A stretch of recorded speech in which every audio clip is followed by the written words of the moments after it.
There are cameras in this studio. You don't need to talk about this stuff. In fact, I'm going to get the vision of Tim trying to untangle Sauce's headset. Well, he put it in a knot. Two grown men with a half a brain between them looking at a headset for 3 minutes. Right, technical whiz over there. Okay, Sausage. You can't get your computer working because they changed the app.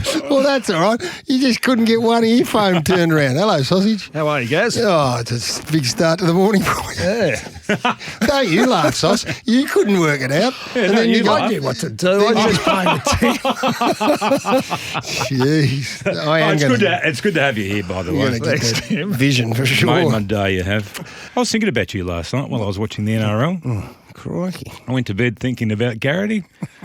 Thought, I was thinking. I'm happy about that or not. As you go to bed, you're thinking about me, righto? You know what I was thinking? What? I was thinking that you were very lucky that you were born in Victoria. Oh, well, no, I need some help. I wasn't born in Victoria. Well, in a southern state. I wasn't born in Victoria. In a southern state where they played AFL football. Ooh. Because I was watching the NRL and I thought, there's not a spot for Garrity in this game.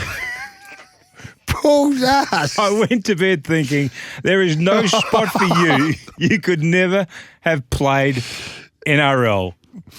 There's not a spot for you. I was a fierce tackler.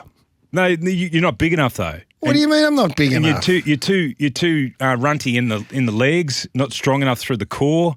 4 words for you. What's that? Troy Boyavich. No, you haven't got speed. I kept thinking, there's not a spot for Garry out there on the field. I could have been a number 9. I could have been a number 5, 4, 1. You could not have been a number 9. I could have been a number 1. You weren't creative enough. Oh, creative. Penrith won, Middle by the name. way. If you're just catching up with it, they've beaten the Rabbits, the Bunnies, 14-12. Yeah, it's him, Jack. The equivalent in the AFL would have been to have whatever, I can't remember Christian Petrarca's dad's name, coaching Melbourne. Why's that? Well, because the coach was the premiership coach and his son was the Clive Churchill medalist. I thought they were brothers. Crikey, Moses. 0433 98 11 16. Is Nathan Cleary Ivan's son or his brother? This is the sort of coverage you'll get on the NRL. Wispy turns around and says, "It's Nathan Cleary. I thought Nathan Cleary was Ivan's brother." That could be your best ever. Don't say you don't get great coverage of the NRL on this program. Wispy reckons Ivan and Nathan Cleary are brothers. I thought it was one of those situations where you've got like a really older brother and a really young brother. Ian Moss. No. Ian Moss used to be part of Cold Chisel, right? Right. So he sang a couple of songs. Bring back the great Australian artists and just fire them up with the best Australian classical songs. That is the best entertainment that we can possibly provide. I lost my number, have you? Well, you're one of them.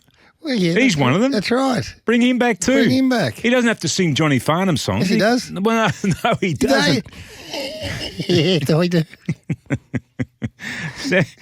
So he's looking at me like I've lost my mind in here. What are you going to do? What are you going to do with all those Jayco caravans that you've had parked down in your property down the peninsula, believing that they were going to choose your property and the peninsula and not the Yarra Valley? That's not right, Tim. Bell tents I've had. Well, what are you going to do with all your bell tents? Tent cities set up.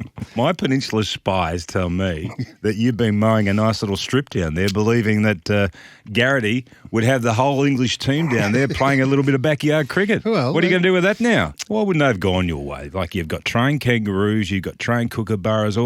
That would have been great for all those little English kiddies coming out here. They would never have seen a kangaroo and a koala and a wombat. You've got wombats wandering across your property. I had the Indians down.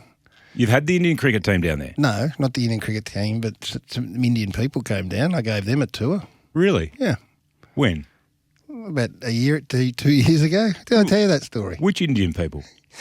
I just noticed, I was mowing the lawn, I noticed these people looking over my fence, and I went up and said, "Yeah, how are you? Lost or something?" They said, "Oh, no, I just want to see where the kangaroos are." Did you put the shotgun down at this stage? I didn't have a shotgun, I was mowing. Okay, all right. I said, "Oh, yeah, well, they're normally down that paddock, go down there." So they went down there. Not there. And I said, "Listen, do you want to come and see the Indians?" There was like 3 people there. Want to come and see the Indians? I said, "The Indians. Do you want to come and see the kangaroos?" They said, "Yeah, we'd love to." There was a grandma and a mum and dad, and next minute, Wisp, I had about 15 or 20 three Indian families came in. So I was the tour guide. I took them for a tour around the property, got up and close to the king, and I called Kelvin, the kookaburras in. I gave them a whole... They were over the moon. What? I couldn't believe it. Cash, or did they put on the card? No cash. I was doing a nice thing. For God's sake, man. Can't I do a nice thing? I did give them a flyer to take back. Visa or MasterCard? Did they pay with Visa or They loved it. They loved it. I said to one of the ladies, I said, here, jump in the buggy. I'll take you down to where the big kangaroo is. Next minute, they all jumped in. Why have you never told me this story It's a before? dangerous drive down to the bit. Loved it. Absolutely over the moon. It was when the Indian cricket team was here too, by the way. Well, were they just just touring around the peninsula, were they? 100%. Yeah. Oh, that's nice of you to do something like that. That's not something I expected you to do, actually. Well, You must have been overwhelmed. I could only see 3 at the time, Tim. I didn't realise there was 3 cars, so it got big on me quickly. Did you give them a tractor pull as well? I gave him a drive in the Kubota. Oh, there you go. I did. What more? Oh, I'll tell you what, I bet they've gone back to Mumbai or Calcutta or wherever, and they're still Tim, talking let me about the tell you day they this. spent on your farm. Nicky was in the kitchen. I drove past in my buggy because I said to them, a couple of them, I said, because there's like a grandma, I said, jump in the buggy and I'll drive you down. Next minute, 10 jumped in the Kubota and I drove past the kitchen. Nicky's looking at it, what in God's name's going on? But anyway, absolutely, we take it for granted that we've got kangaroos running around. Oh, that's and a lovely story. These beautiful 3 families had a great upfront experience with some of Australia's great fauna. We are in a Melbourne studio and we are going through, I reckon, an earthquake here or something on air. Our building is literally shaking. Matt, this is frightening, to be honest, because it's lasting a long time, but it's $6.50 at the moment. Got to dance a lot.